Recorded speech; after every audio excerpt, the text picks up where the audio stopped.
क्या तुमने कभी सोचा है एक इंसान कितना गहरे अंधेरे में डूब सकता है सिर्फ अच्छा करने की कोशिश में? गौथम की छाया में खड़ा वो इंसान ब्रूस वेन, वो सुपरहीरो जिसे हम हमेशा न्याय का प्रतीक मानते आए हैं, बैटमैन। लेकिन सच ये है कि बैटमैन ने खुद कई बार उस न्याय की सीमा पार की है। और उसके सबसे भयानक फैसलों में से एक था ऐसा फैसला जिसने सिर्फ एक बच्चे की जिंदगी नहीं बदली बल्कि एक पुराने पाप को जन्म दिया। एक ऐसा पाप जो आज भी गौथम की अंधेरी गलियों में बदले की आग में जल रहा है। ये कहानी शुरू होती है उस बच्चे से जिसका नाम था जेसन टॉड। जब डिक ग्रेसन बैटमैन का साथ छोड़ चुका था और ब्रूस एक नए रॉबिन की तलाश में था, तभी उसकी मुलाकात होती है जेसन से एक गली के कोने में, जब वो बैटमोबाइल का टायर चुराने की कोशिश कर रहा था। उस बच्चे में अपराध था, लेकिन आंखों में एक डरावनी तरह की तन्हाई। ब्रूस ने देखा इसमें आग है, और अगर सही दिशा दी जाए तो ये लड़का कुछ बन सकता है। ब्रूस ने उसे अपना साथी बनाया, लेकिन असल में वो उसे बचाना चाहता था। उसकी टूटी हुई बचपन को एक नई जिंदगी देना चाहता था। वो भूल गया था कि बदले की आग में झुलसता कोई भी बच्चा पूरी तरह इंसान नहीं रह पाता। जेसन टॉड का रॉबिन बनना बाकियों से अलग था। वो गुस्सैल था, विद्रोही था, खुद के बनाए नियमों पर चलता था। वो मानता था कि अपराध को डर दिखाए बिना रोका नहीं जा सकता।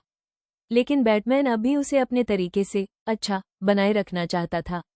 और यहीं से गलती शुरू हुई। 1988 में डीसी कॉमिक्स ने एक अभूतपूर्व निर्णय लिया। उन्होंने पाठकों को ये तय करने दिया कि जेसन टॉड जिंदा रहेगा या नहीं। A death in the family नाम के उस आग में जेसन अपनी खोई हुई मां की तलाश में जाता है। कई सुराग उसे मध्य पूर्व के एक देश तक ले जाते हैं, जहां जोकर एक खतरनाक साजिश रच रहा होता है।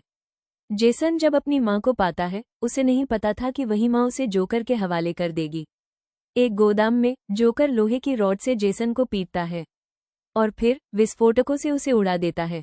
और जेसन की किस्मत एक टेलीफोन वोट से तय होती है। 5343 लोगों ने उसकी मौत को चुना।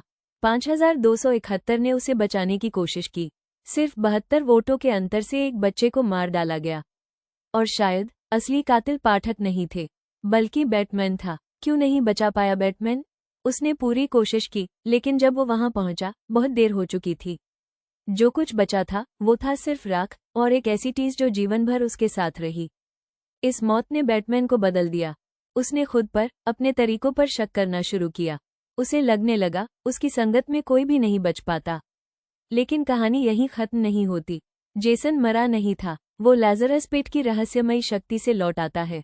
मगर अब वो रॉबिन नहीं, बल्कि रेड हुड बन चुका था, एक ऐसा आदमी जो अब बैटमैन की परछाई नहीं, उसका सवाल बन गया। और यहीं आता है बैटमैन का सबसे भयानक निर्णय। अगर मैंने उसे मार दिया तो मैं कभी बैटमैन नहीं रह पाऊंगा।